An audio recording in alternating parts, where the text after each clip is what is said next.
Funding for the California Channel is provided by the generous support of cable operators Comcast, Time Warner Cable, Cox, Charter Communications, Bright House Networks, and Wave Broadband. Issues that hit home. The Candidates Face Off. Presented by the California Channel.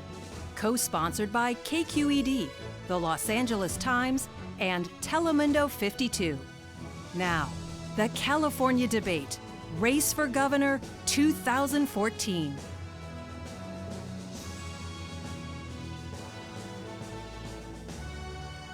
The first meeting of the two candidates for governor of California. Tonight, the California Debate, the race for governor 2014. Good evening, everyone, from the studios of the California Channel here in Sacramento. I'm John Myers of KQED News. I am the moderator of this one-hour debate. The two men in our studio are the only candidates on the ballot this November, the Democratic incumbent, Jerry Brown, and the Republican challenger, Neel Kashkari. Gentlemen, thank you both for being here tonight for this debate. We'll get started in just a moment, but first, let me introduce the journalists who, along with me, will be asking the questions in this debate. Dunia Elvir of Telemundo 52, news anchor, and Jim Newton, editor-at-large of the Los Angeles Times. This debate is being presented, of course, by the California Channel and its cable TV partners, along with KQED Public Media, the Los Angeles Times, and Telemundo 52. Now, the rules are very simple in this debate. Opening and closing statements of 60 seconds each, 90 seconds to answer a question, then the other candidate is given 30 seconds for a rebuttal. If needed, I will occasionally step in and make sure that our candidates stick to the topics and answer the questions. Both candidates have agreed to the debate rules. We remind them, of course, to please stick to the issues facing the voters tonight. We tossed a coin to determine the order of the statements and the questions. Neel Kashkari won that coin toss, and he chose to end tonight's broadcast with the final closing statement. So let's begin the California debate. Our first opening statement tonight from the incumbent, Democrat Jerry Brown. Governor, good evening. You have 1 minute. Thanks, John. You know, a lot of people forget the mess that California was in just 4 years ago. There were 1 million jobs that had been lost. Our budget deficit was astronomical, $27 billion. We hadn't had a budget on time in probably 10 years. There was bickering in Sacramento, Republicans fighting with Democrats. $27 billion. When I went up there, I rolled up my sleeves. I started cutting that budget. The legislature gave me one that I didn't think was tough enough. So I sent it back to them. I vetoed the first California budget in the history of this state. But it sent a very powerful message. And from there on out, we started doing the right cuts and making the right decisions. So that budget in 3 years, from $27 billion in the red, is now in a surplus, a solid surplus. Jobs, all the jobs we lost in the recession from the Wall Street meltdown, we got back. 1.4 million jobs. Our schools, instead of laying off 30,000 people, we're now increasing by 30% the funding available for all the kids. 60 seconds. Thank you, sir, Governor Brown. Republican Neel Kashkari, good evening, sir. Your opening statement, 1 minute. Thank you, Governor Brown. Thank you to our moderators, and thank you to the viewers at home. Frankly, thank you for tuning in the two of us rather than the Packers and the Seahawks. I really appreciate it. I'm running for governor because I want to rebuild the middle class of California. I think Governor Brown means well, but his 40 years in government has left him out of touch with the struggles of working families. He's declared a California comeback, and yet our middle class is all but destroyed. You know, it's not that long ago we used to have some of the best schools in America here in California. Today our schools are ranked 46th out of 50 states. Not that long ago we used to have a vibrant job market. Today our job market is ranked 44th out of 50 states, and we're #1 in poverty. But I know we can turn this around. I didn't come from a rich, powerful family. My parents were immigrants. I was a middle-class kid. But I've lived the American dream because I got a good education, because I was able to get a good job and work hard. I know we can rebuild the middle class if we work together, if we aim high. I've got the plans and I've got the experience to get it done for all of us. Mr. Kashkari, thank you for that opening statement tonight. And let's get right to the questions if we can. The first question, Neel Kashkari, it's for you, and it's for me. This is not a surprising question. This morning's new field poll has you 16 points behind the man sitting beside you here tonight. A few days ago, the mayor of Fresno, Ashley Swearingen, a Republican also running for statewide office this fall, said she's not even sure she's voting for you. So my question is, how can you win if a prominent Republican isn't even sure you should be governor? Sure. I think Ashley Swearingen is going to make a terrific controller, and I'm strongly supporting her for controller, and I'm going to vote for the whole Republican ticket because we've got great candidates running this cycle. But she and I don't agree on everything, and we have very different views on the high-speed rail. I'm committed to canceling the high-speed train, Governor Brown's signature project. Look, we don't have money. It doesn't grow on trees. Governor Brown wants to spend $70 billion on the high-speed train. And as a result of that, we're only spending $2.7 billion on water storage. As a result of that, Governor Brown said, no, we can't afford a school bond. When Republicans and Democrats said we should be investing in schools, Governor Brown said no. Again, if we're spending $70 billion on the train, it crowds out all these other investments that we need to make. And so no two candidates are going to agree on everything, but my commitment to the people of California, if I'm elected governor, I'm going to cancel the high-speed train, and I'm going to invest in water in a very real way. You know, Governor Brown's own father led a major infrastructure investment in water all around the state. He understood, Pat Brown understood how critical water is. If I'm elected governor, I'm going to invest in water, not the train, because water and schools have to come before the high-speed train.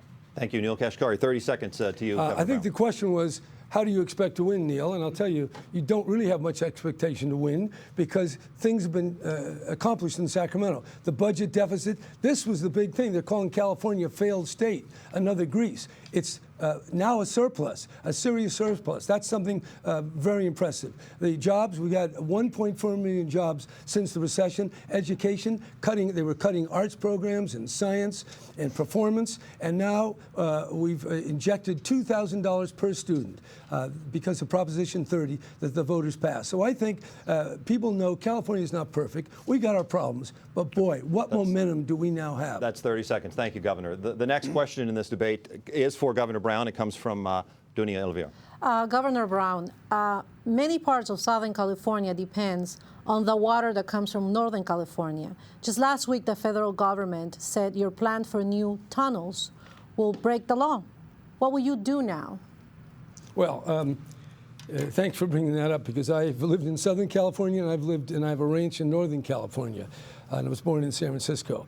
It is true, a lot of the water is in the north, and a lot of the people are in the south. That's why my father passed Proposition 1 on the 1960 ballot, and that's been a marvel for California. It's created jobs and abundant agriculture and made California #1 in fruits and vegetables. But we've got a problem here. We have a delta system that protects the fresh water that goes to the farms, that goes not just to Southern California, but to Alameda County and to Santa Clara County.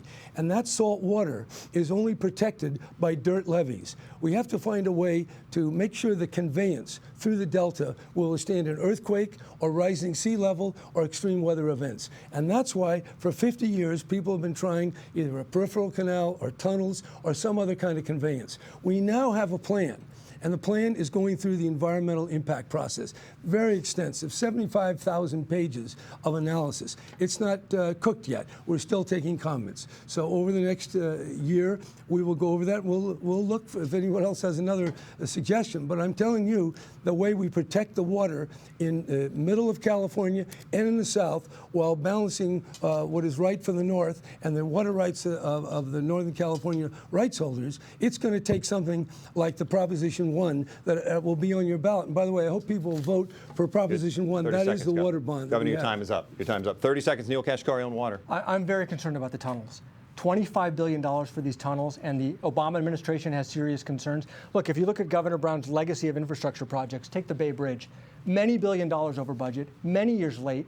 If that's the track record, this thing is going to cost $50 or $75 billion by the time we're done with it. I'm an aerospace engineer. When I look at a big engineering project that's way over budget and way over delay, I have real concerns about mismanagement. I'm not going to plow ahead with $25 or $50 billion into the tunnels. We're going to put a brake on that, study it, make sure we get it right. So no tunnels, no Mr. tunnels. Kashkari. And no tunnels then, Governor. Look, quickly, please. This has been on the table for 50 years. Okay. If that salt water intrudes, half the water to Silicon Valley will disappear in a matter of days. And that would be a catastrophe for the economy of California. And I don't think this man really understands what's at but stake. look, the Obama EPA is saying that your tunnel program is fundamentally flawed. That's your own president, President Obama, who's saying that, not me. Okay, thank you, gentlemen. Thank you. It doesn't make it right, by the way. It's a complicated issue. With no doubt we'll get more. Let's move to another question in this debate.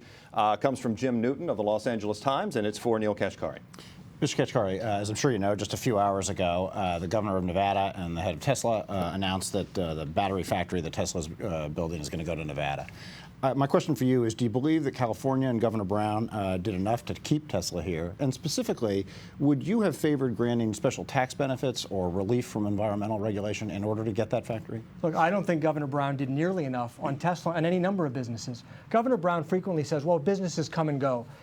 It's not businesses coming and going. It's Tesla, it's Toyota, it's Schwab, it's Nestle, on, and they're all going. There's a real problem. You know, in the 4 years that Governor Brown's been governor, we've been ranked 50th out of 50 states, 50, 50, 50, and 50, 4 years in a row for business climate. If you look in Wisconsin, Governor Walker, who's been governor for the same term, started out 41st in business and job climate, and today they're 17th.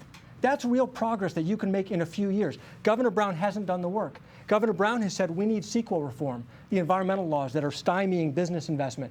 And then you threw in the towel, Governor. You said it's too hard, it can't be done, it's God's work, but we can't do it. So instead, you try to give one-off deals to big companies that hire high-priced lobbyists. My whole plan, and you can go to my website, neelkashkari.com, read my jobs plan, is to bring the governor's own expedited environmental review to all businesses. Not just to Tesla, not just to the Sacramento Kings new stadium, to big businesses, medium businesses, small businesses. We need to improve our overall economic climate so all of our job creators can do their best, can grow, can put California families back to work. We have to rebuild the middle class of California, and that means we need to bring good jobs to California. Tesla is one of many examples of this failure of this administration. Governor Brown, 30 seconds to you on the Tesla issue. It's pretty clear what happened. We fought hard for Tesla, but Tesla wanted a massive cash upfront payment that I don't think would be fair to the taxpayers of California. Now, we wish them well, because when Tesla wanted to build an electric car, they built it in Fremont, California, and cars are coming off the line every day. Electric cars are a big part of our future. We have 1 million electric car goal in California, and we're going to meet it. In order to really get there, we need Tesla to bring down the cost of batteries. So I wish them well. But California is the leading state for renewable energy and also electric cars. We have 30% of the electric cars in the whole country. Governor. Thank you. I'm glad you asked about cars, if I could, because the next question is for me, and it is for Governor Brown. Governor, you're a strong advocate of California's 2006 climate change law. Next year, that effort expands to include new rules on the production of fuel, as we know. And it seems everybody now believes that that is going to raise gas prices in 2015. Your administration also believes that. How do you defend an increase in gas prices to hardworking families who may be struggling in California? Look, these are the same scare tactics that the automobile companies said when California wanted to improve mile efficiency. They fought us. And as Attorney General, I had to go to court against the big Detroit automakers, because they kept saying it'll be the sky will fall if California raises the vehicle mile standards to 40 or 50 miles a gallon.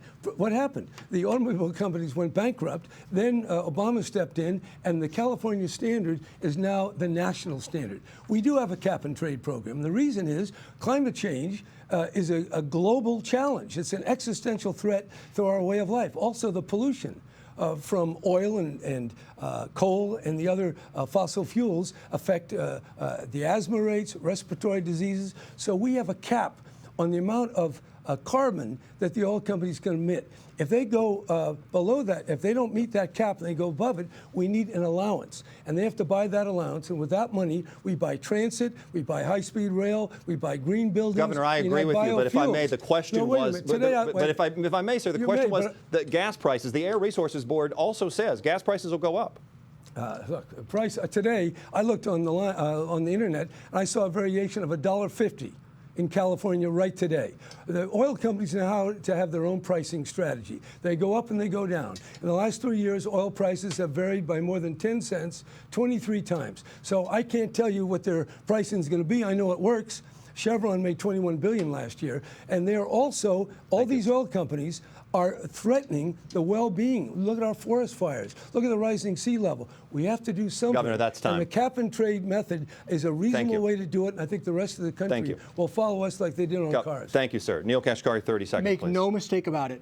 I'm an aerospace engineer. I believe in the science behind climate change. His plan is designed to raise the cost of electricity for working families, to raise the cost of your gas prices, to try to make alternatives more competitive. It is not fair to wallop working families by raising their gas and utility prices. And then the insult to injury, he's taking the money from that program to fund his high-speed train, which the LAO, the Legislative Analyst Office, has said will not do a thing to help the climate. If I'm governor, it's not going to happen, I promise you.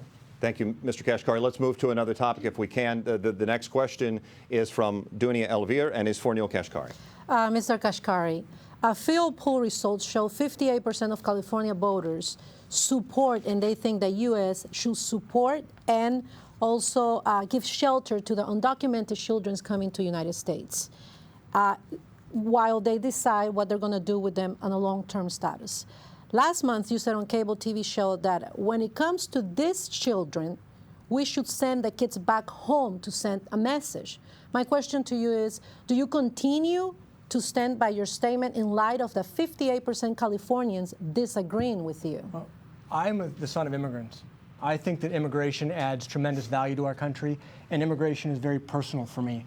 And my heart goes out to the kids who are coming here from distressed countries, whether it's Guatemala or Honduras. My heart goes out to kids around the world, kids in Asia who are suffering, kids in Africa who are suffering. But the solution to the world's suffering kids is not an open border in America. So we need to treat the kids who are coming here with compassion and care and respect. And yes, we do need to send them home to their home countries. And then we need to work through the State Department and our aid agencies to try to improve living conditions all around the world. Hang on for a second, please. But the thing is, kids in California are suffering too. And what about the kids in California? You know, 9 kids in California sued Governor Brown for violating their civil rights. Not the question. It is the question. It's about what about the kids in California? We have finite resources. Who's going to stand up for the kids in California if the governor of California refuses to fight for them? The question, I'm going to fight for California. The question first. yes. If you stand by the statement. Of course I stand by the statement. But you're saying you have Absolutely. compassion for I children. have tremendous compassion. Is the answer to the world's needy kids an open border in America? Of course we have compassion. By the way, President Obama has said we need to treat the kids with compassion and send them home. Hillary Clinton has said we need to treat the kids with compassion. We need to send them home. We can't simply solve all the world's problems with an open border. We need to have sensible immigration laws. We need to embrace immigrants. And then we need to enforce our laws. And we need to take care of kids in California, Governor. They matter too. Okay, thank you, Mr. Kashkari. Governor Brown, 30 seconds, Yeah, please. this is really a tragedy. It's a humanitarian challenge, not just a political football. I disagree with Mr. Kashkari. I believe the bill that the law that became enacted under George Bush that gave these kids a hearing, I don't think we ought to change that. And I think they ought to get a decent hearing because they're coming from Honduras and El Salvador and Guatemala, where some of them are facing gangs and murder, and girls are being put into prostitution. They came here all the way through Mexico, unaccompanied by adults. And so I think the least we can do is follow the law of California and give them a fair hearing. Thank you. 30 seconds, sir. Let's move forward. The next question is from Jim Newton of the Los Angeles Times. I think we may be anticipating this is for Governor Brown. Governor, as you know, and has just been alluded to, a Superior Court judge recently in the Vergara case concluded that teacher tenure in California protects teaching that is, as he said, grossly ineffective, and that the result of such poor teaching shocks the conscience. You announced last week that you were going to appeal that ruling, but I guess what I'd like to hear from you is whether you dispute those conclusions by the judge. In other words, whether you're appealing based on a legal difference of opinion or whether factually you disagree with the judge on this conclusion. I'm appealing because the Constitution requires the Court of Appeal to invalidate the laws of California. Do I think there's a problem in the inner cities of California with the 1.6 million kids who speak no English at home, the kids who are homeless and are in poverty? Yes, I do. I went and became mayor of Oakland, and I cared about kids, and that's why I started 2 charter schools, the Oakland Military School and the Oakland School for the Arts.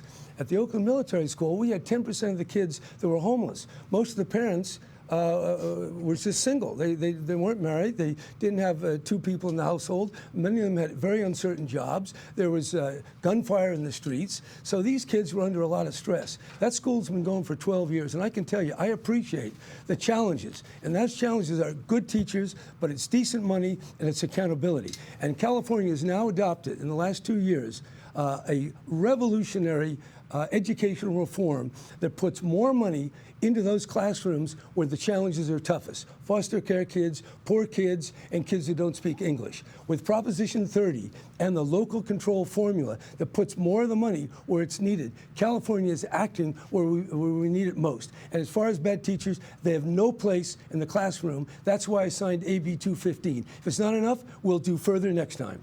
Okay. Just a very quickly. Do you believe that teacher tenure contributes, the tenure system in California contributes to that ineffective teaching and the problems you've just described? In the case itself, it said it was 1 to 3%. It obviously has some impact, but I'm telling you, the lack of language, the lack of income, and the lack of disproportionate funding, which we're now doing, I think those are a major factor, and I base that on my charter schools that I started Governor, and have been going for 10 years. Let me move to Mr. Kashkari for fair rebuttal, please, sir. The judge got it exactly right. This is one of the most important civil rights cases in years, not just in California, in the country. 9 kids sued Governor Brown and said that their civil rights, as guaranteed by the California Constitution, are being violated by our failing schools. You had a choice between fighting for the civil rights of poor kids and fighting for the union bosses who funded your campaigns. You sided with the union bosses. You should be ashamed of yourself, Governor. I'm going to fight for the kids. I'm going to fight for the kids. I want you to know that. That makes no sense at all. That is so false. It's absolutely true, Governor. No, it's absolutely true. It's absolutely true. Gentlemen, I don't think we're going to disagree. I don't think we're going to agree on this issue tonight. I don't think we will. The points are well stated, Governor. We need to move on. We need to move on. I appreciate it. You can address it maybe in your closing statement. Let me move on to Mr. Kashkari. It's a question. You can call me Neel, by the way. Everybody else does. We'll get to all the names here before the evening's over here on the California debate. This is a question from me, if I could, and I want to change a little bit and talk a little bit about you. California voters don't know you very well yet. You wrote and you championed the 2008 bailout of some of America's biggest banks, known as TARP.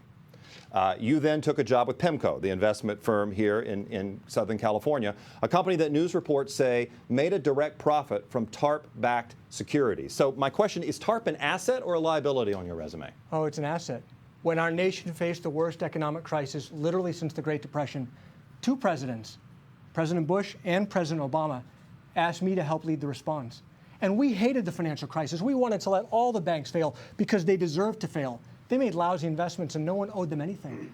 But when our entire economy was on the verge of collapse and literally your ATM wouldn't work, literally you wouldn't be able to cash your paycheck, that's when President Bush and then President Obama stepped in and said, no, we have to stabilize the economy on behalf of the American people. And you know what? The experts said you can't. You can't get it done. You can't do big things. You can't get Republicans and Democrats to work together. We rejected those experts. And we got George Bush and Barack Obama to work together. By the way, we got Nancy Pelosi and John Boehner to work together. We brought them together. We worked to stabilize the economy, and then we protected the taxpayers. You know, I ran a program, $425 billion, about 3 to 4 times the size of the California budget. We got every dollar back, and we've made a $13 billion profit off the taxpayers. And you know, Governor Brown, 4 years ago, he praised President Obama's leadership, and you're debating against Meg Whitman, for President Obama's role in stabilizing the banking sector. That was actually me, Governor. Thank you for that compliment.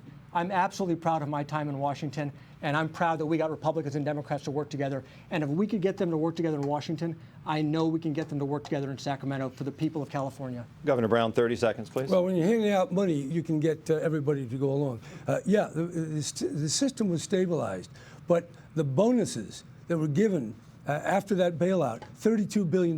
Talk about destroying the middle class. That exacerbated the inequality and the unfairness that Wall Street has been guilty of and has contributed so much to the problems in California with the home foreclosures and the unemployment. And then, let's bail them out. But don't give them bonuses on top of all the money that the taxpayers have to pay. So the people who caused the problem, they got rewarded, and the people who suffered, they didn't get any home relief on their mortgages. I gave you a slight extra bit on the Vergara question. Very briefly, Mr. Kashkari, very briefly. Governor Brown, you're being sued by housing nonprofits for raiding $400 million that was earmarked for California distressed homeowners. You spent it somewhere else, and now you're being sued by nonprofits. That's your record, Governor. Somewhat of a different topic. It's not a different topic. Okay. It's exactly related to this. It's true. Sued it's every true. day of the week. Okay. By 9 kids Gentlemen, and by housing nonprofits. No, That's a heck of a record. By hundreds of people who Once love again. to use our courts. That's silly. Once again, it's a good clash, just like the football game on the other channel. Let's go to the next question here in the California debate, coming from the studios of the California Channel in Sacramento. It is for Governor Brown from Dunia Elvira. Governor Brown, one of your biggest programs has been realignment, sending more felons to county jails and probation.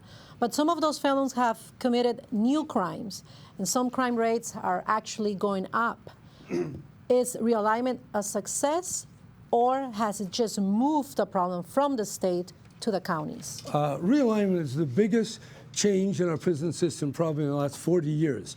Now, anything in government takes time. You're not going to get over it in a year or two. This is a long-term process of realigning what the counties do and what the states do. And in realignment, we said the lower offenders, the less offenders, they should not come in and out of state prison like a revolving door. And what happened is, over the last 30 years, California increased its prisons by 500%, but they didn't put the money in. So as a result, the medical care was bad, the conditions were crowded, and the U.S. Supreme Court made us reduce our population. In order to do that, we said on the lower offenders, those should take place at the county, but not just putting them in jail. We need mental health services, drug treatment, day reporting, monitoring by GPS. And with Proposition 30, we guaranteed billions of dollars for local counties to pay for the programs. And it is working. That's why the people that carry it out, the sheriffs of California, endorsed my candidacy, along with the police chiefs. This is a very important measure. It's by no means perfect, but the violent crime rate is not going up. There have been, in some places, spikes in property crime. But overall, I would say the first 2 years is a success, and we will continue the momentum going forward. Governor, thank you. 30 seconds, Mr. Kashkari. The program is absolutely a failure. Don't kid yourself. Governor Brown said he's not going to release dangerous people, only non-serious, non-threatening, and they're being released onto our streets, and they're committing heinous crimes again. Okay, look, there's a guy in Stockton, I hate to say these words because it's horrible, 39-year-old man who was released by Governor Brown, who went on and robbed and raped and murdered his own grandmother. These are dangerous people that are being released onto our streets. If I'm elected governor, I'm going to keep these dangerous people locked up. If we need to rent more bed space somewhere else, then we're going to rent more bed space somewhere else. Releasing felons onto our streets is not a way of making us safer. And the courts have said you might not be able to do that, sir. Well, we're going to fight the courts to do that. There's no question. If the choice is release them onto our streets and have our communities be unsafe, that's an unacceptable option. Okay, thank you, sir. Let's move to another topic here. It's a question for Neel Kashkari from Jim Newton. I want to return to something you mentioned earlier, which is CEQA, the California Environmental Quality Act. Both of you have argued for the need for some reform for CEQA. Many people believe it impedes job growth, as I think both of you have said. But it also has really been a mainstay of environmental protection in this state since 1970. I guess my question to you is, what reforms do you envision specifically that would speed up development and growth, but that would not do so at the expense of the environment? Sure. Well, I'll tell you, I'm going to use Governor Brown's own reforms. So when the Sacramento Kings were going to leave, and the NBA said we need a new arena, and they looked at this and they said, well, if it goes through the normal environmental review process, CEQA, it's going to take years extra and millions of dollars of additional cost. So Governor Brown signed an expedited review, gave him a special deal, and said we're going to speed that process up, we're going to limit the number of lawsuits so that there is still a review. We're not chucking all the environmental rules, but let's make it reasonable, let's make it efficient, let's make it predictable. That's a good plan. But instead of just giving it to those who are politically connected, who can hire high-priced lobbyists like the Sacramento Kings or like some of the big businesses that he's given this deal to, he tried to give it to Tesla, why don't we actually adopt that new standard and make it available to everyone? Big businesses, medium-sized businesses, small businesses, farms, anybody who wants to invest in California. Look, all of these policies are well-meaning, but this is why jobs are leaving the state. This is why we have the highest poverty rate in America, 24% poverty. How can that be, this great state? It's because we've done this to ourselves. A lot of well-meaning policies that make the state not jobs-friendly. We're 50th out of 50 states. Jobs leave, and our poverty rate goes up. So let's not chuck all regulations, but let's have smart, sensible regulations where businesses can invest. We can improve the business climate, bring jobs back here, rebuild the middle class. Governor, CEQA reform, 30 seconds. To you, sir. Look, I've been fighting for CEQA reform since I was mayor of Oakland.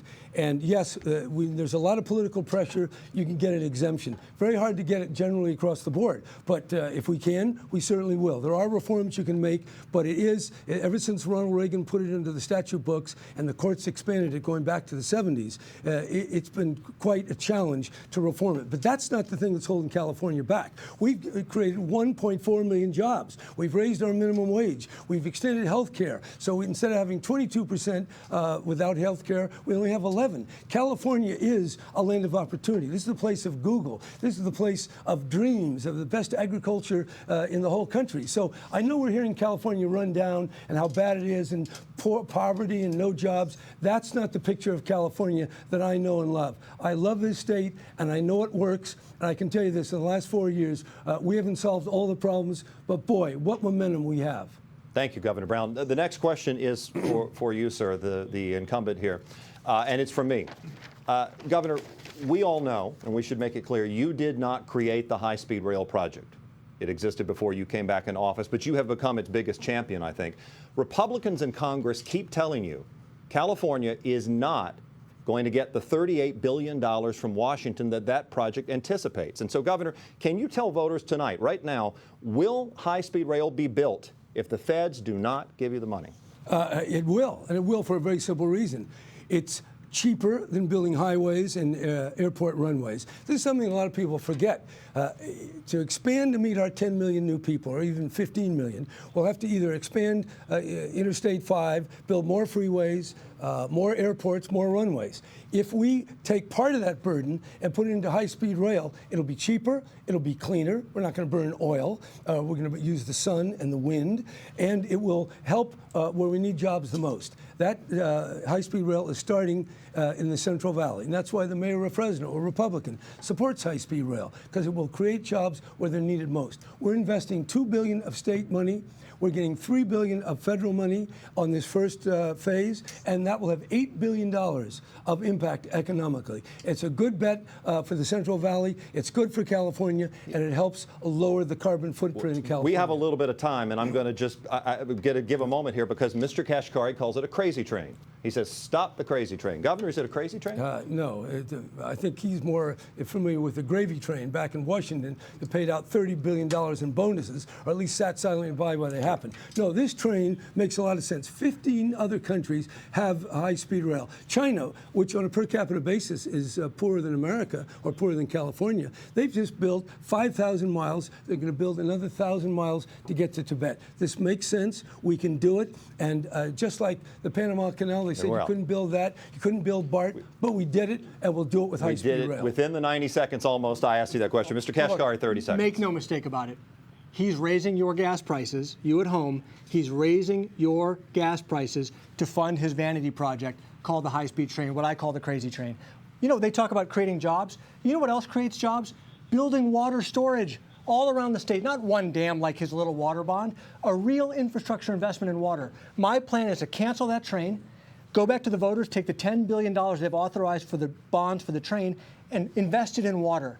The construction projects both create jobs, but let's have something useful that can feed our state for the next several decades by investing in water in a real way, not just one little storage project like your water bond. And so it is the crazy train. That's why even your own Lieutenant Governor, Gavin Newsom, has said this makes no sense. We got to cancel the train and invest in higher priorities, whether it's schools, whether it's water. We have a lot of other infrastructure investments we need to make, not the crazy train, Governor. Okay, thank you, sir. We're going to move to another topic here. This is the California debate, the race for governor 2014, from the channels of from the studios rather of the California channel. Dunia Elvir, your question next is to Mr. Kashkari. Mr. Kashkari, 6 years ago, California voters approved a ban on same-sex marriage, Proposition 8. You were one of the 130 conservatives who signed a brief urging the U.S. Supreme Court to overturn Prop 8. How do you explain your position to the people of California who supported Prop 8? Yeah. I want the government out of our lives. And, you know, like Governor Brown, I thought that law was wrong, banning same-sex marriage. To me, if two people want to get married, that's between the two of them and God. And God bless them. And I hope they have a wonderful life, whoever they are. And so my focus is on rebuilding the middle class. I think the government should stay out of our lives and let Californians live the life that they want to live. And by the way, I applauded Governor Brown and Attorney General Harris for exercising their discretion in not appealing that case, which completely flies in the face of what Governor Brown said earlier today, that he was obligated to appeal the Vergara case. He exercised appropriate discretion, and I applauded him for doing that, in not appealing the Prop 8 ruling. I just wish he could use the same discretion in fighting for poor and minority kids in California, which he's chosen not to do. Neel Kashkari, thank you. Jerry Brown, 30 seconds. You know, what a salesman. I guess that's what you learned that on Wall Street, where they sold all that stock that went sour. I care a lot about poor kids in the state. That's why I did create charter schools in Oakland, why I went to be mayor of a tough, hard-scrabble city, and why I created the local control formula. We're, I think, the only state that spends a significant extra amount to go to the schools where they have poor kids and kids that don't speak English. I mean, this is the real answer. Vergara could have a very strong impact, but only if it's validated by the Court of Appeals. Our Constitution, Article 3, Section 5 says a Superior Court, that was the federal court. A Superior Court judge can't invalidate this law. I signed 215 to get rid of bad teachers. No one wants bad teachers in the schools of California, certainly not me. If that doesn't go far enough, we'll take more steps to the next legislative session. Okay, I think we both kind of pivoted there a little bit off the topic, but I appreciate the passion here. The next question in this debate is from Jim Newton, and it's for the incumbent, Jerry Brown. Governor, you have called California's unfunded pension debt enormous and ever-growing. And my question to you is, what can and will you do in your fourth term as governor that you haven't been able to do in your third term as governor to turn around the pension situation? All right. Well, let's see, because some of this imaginary here makes you wonder, is this California or are we in Arkansas or Mississippi? I mean, this is the 8th largest economy in the whole world. Before I became governor, it was the 9th largest. So we're making progress. 1.4 million jobs, a deficit, 27 billion, a wall of debt, 32 billion. Now, we paid down the deficit, we paid down half the wall of debt, we did pension reform. We stopped spiking. We raised the age of retirement. We made employees pay 50% of the normal cost of pensions. And in addition to that, we put a cap on the pensions themselves. We've now funded, over the period of decades, our teachers' retirement that was on course to go bankrupt. Is it enough? No. But I can tell you, I've been in government a fairly long time. Things don't get done with a press release or a glib statement. They take many, many years. We've made major progress. The first pension reform, probably in California's history, I enacted last year. We got Republicans as well as Democrats. We'll do more. But this is not easy. So in my next 4 years, yeah, we'll go further in the pension for the PERS. We'll do something about retiree health care. And most importantly, we'll keep paying down our wall of debt. Arnold Schwarzenegger borrowed $15 billion. He called it a recovery bond. It was really a credit card. This year, we're going to pay that off finally. And when we pay that off, that's less debt service, and then we can take care of our other bills. Thank you, sir. Neel Kashkari, 30 seconds, Governor, please. you like to say that we're the 8th largest economy. When you were first governor, we were the 5th largest economy. We're not heading in the right direction. We got to turn this around. Republican governors since then. Okay, please, sir. We need to turn this around. We need to rebuild the middle class. The governor is not being honest with us about pensions. The total liabilities that we're on the hook for is about $500 billion. The first thing he did as governor is throw people off the boards of these agencies that were fighting for honest accounting. And so right now, CalPERS and CalSTRS are predicting the stock market's going to go to the moon for the next 20 years, and Governor Brown's own budget doesn't call that into question. The first thing I will do as governor is appoint people to these boards who are committed to honest accounting, to be honest with you, the people of California, on how much you and we are on the hook for. And that's how we bring people together. Be honest about how big the hole is. Bring people together, start a real process, not just tinkering around the edges, incrementalism, aim high, work together, we can get it done. Next question in this debate is for you, Mr. Kashkari, from me. You've called the Affordable Care Act, which is known as Obamacare, a quote, a jobs destroyer. No state has done more to make Obamacare a reality than California, a lot of it under the man sitting next to you. If elected, would you try to dismantle it here in California, the exchange, all of it? No, I want to fix it. And here's the thing, Obamacare is very personal for me. My plan was canceled, true story, under Obamacare. My premium went up 27%. And now I can't go to the old doctor that I used to go to. Those are all true. But the good news is I have enough money, I can still afford it. So I'm okay. I've got good health insurance. But I have huge concerns when 16% of Californians, I mean, this is an indicator. Governor Brown says we're back, but 16% of Californians either have no job today or stuck in a part-time job. He says that, we're not talking about real California, but you at home, do you think we're back? Do you think that you've got the job that we want? Hang on for a second. I'm coming to it. I'm coming to it. Thank you. Do you have the job that we want? Well, we have a major piece of federal legislation that literally incentivizes reducing worker hours and reducing the number of full-time employees.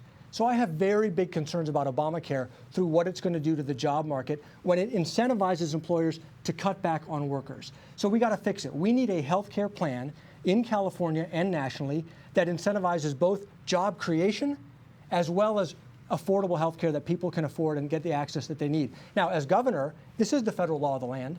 I can't unilaterally just change the program and redesign it. So one of the things that I will do is I'm going to go to Washington and push them to say, look, we need to make big changes. I don't want to chuck it. But you won't cancel the exchange. I'm not going to cancel the exchange. Okay, thank you. But we need to fix it so that we can put Californians back to work. That's my highest priority. Thank you, sir. Governor Brown, 30 seconds, please. I mean, there's so many glib statements here that don't comport with reality. I don't know where to start. I feel like I'm getting a sales pitch from I don't know whom. Yeah, Neel. Well, you learned your job well there, working at Goldman Sachs and the rest of the people who wrecked the economy. And we had to bail them out, though. It's kind of like the arsonist putting out the fire. I really appreciate that. But let's get to the facts here. California is doing the best job putting Obamacare into practice. Sure, there are problems. Being in government is a messy business. You got two parties, two branches of government, or rather two houses. But we're making real progress. And what I'm most proud of, that the number of uninsured is going down to 11%. It used to be closer to 25%. So that's good, and that's what we're trying to do. And by the way, when you talk about the poor people, I'm the one who's raising the minimum wage to $10. I'm the one who gave Latinos driver's licenses so they could legally drive to work. And there's 1 million of them who aren't documented, who are picking our food and working in our factories. Thank you, sir. And as we move on here into what I'd call the home stretch of this debate, a question close to this issue, Dunia Elvir for Governor Brown. Governor Brown, now that you mentioned the illegal immigrants, it's around 1.4 million undocumented immigrants that are getting ready to get the driver license that you just mentioned this January 2015. Unlike normal California driver license, they will get one with a marking, and it's going to show and indicate to everybody their undocumented status. Many of them are watching you right now through Telemundo, by the way. Do you have a strategy to monitor and ensure profiling will not become a problem with these newly issued licenses? Well, I can tell you, our California Highway Patrol will protect the rights of all California drivers. And we're still fighting with the Obama administration to get a marking that we feel will not be a lead to discrimination. But the most important thing is so many people, over 1 million people, will be able to legally drive to work. And that's been really a shocking thing, that we depend on people's labor, but we won't let them legally get to the job. But we will not let the difference, and it's a difference because the federal law requires an indication. It's not good for federal identification purposes. It's only good for California. But that's a big thing. There were people who were getting arrested, taking their kids to school, going to the job site, going out to our farms. So I think the big thing is that California is empowering so many good, hardworking Californians. And it's really in the face of no action in Washington, gridlock, like we used to have in Sacramento. Before I got there, we had the place was in a shambles.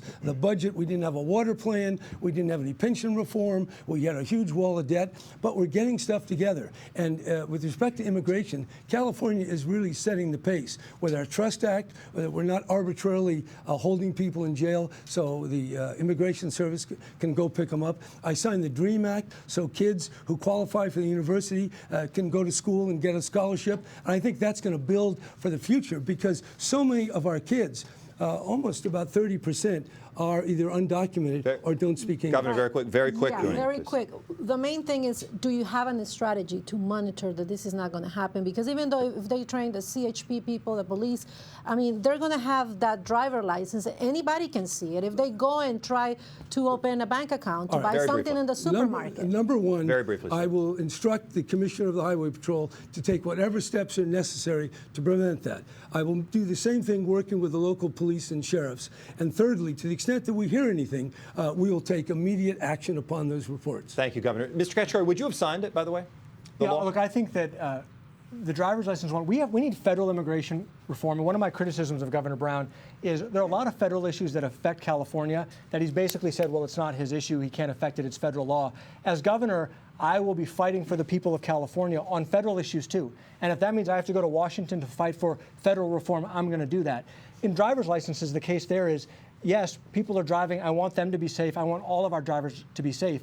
But we can't just solve this at a state level. We need federal legislation for the whole country. But in terms of discrimination, that was the key question. We have to fight discrimination throughout our society for every group. You know, as the son of immigrants myself, as a brown kid myself growing up, we have to fight to make sure every kid from every nationality, from every ethnic background, in every community is free from discrimination. And as governor, I'm going to do everything in my power to make sure that that happens. Can I just please, though, for people who are watching home, would you have signed it or vetoed it, sir? I would have signed the driver's license, Okay, yes. good, very good. Next question is to Mr. Kashkari from Jim Newton. Governor Brown's predecessor, Arnold Schwarzenegger, was in some ways like you, a Republican, a moderate. He's the last Republican governor of this state. How do you rate his legacy, Schwarzenegger's legacy? Look, I think I really admire Governor Schwarzenegger. This is a guy who came to America with nothing. He was an immigrant. He came here with his dreams, with his hard work, with his talents, and look what he accomplished. He built an amazing life for himself, tremendous success, and frankly is an inspiration for all of us.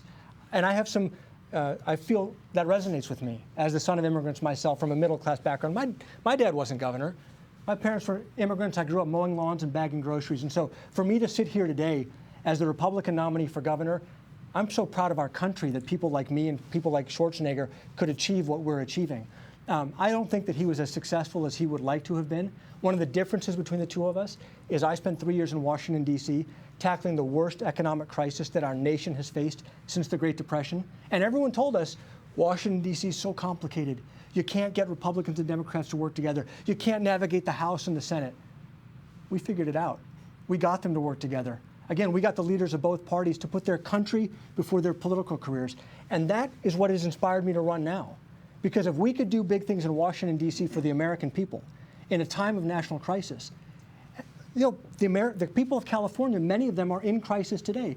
24% poverty. Governor Brown doesn't like to talk about it, but 24% poverty today. Let me tell you, those families are in crisis, and I'm running for governor to fight for them. Mr. Brown, 30 seconds, please. Yeah, well, I've seen nothing, not a shred in his program that's going to help poor people. Quite the opposite. Jobs, Governor. It follows from your bonuses to your buddies at Goldman Sachs. The Schwarzenegger era we were talking about, though, Governor. Pardon me? The Schwarzenegger era was the question. Well, that's another thing. During the time I was gone, 28 years, 23 years of that were Republican governors. And I think the way Arnold had some big plans. But, you know, it does take some insider knowledge to get it done. Our state was in a shambles. They were calling it a failed state. Well, it's back.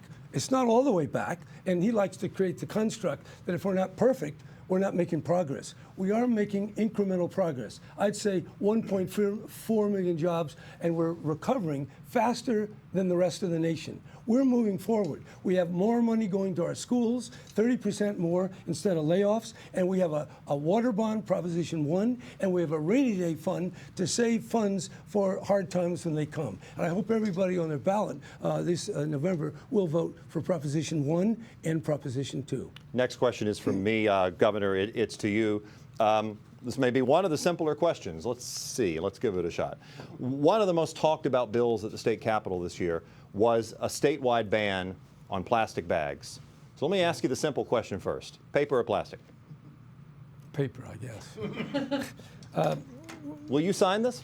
Well, no, I probably will sign it, yes. I'll tell you what, in fact, I'll tell you why I'm going to sign it. Normally, I don't tell you ahead of time, and we let the bill get enrolled, and I can read it. But here's the key thing.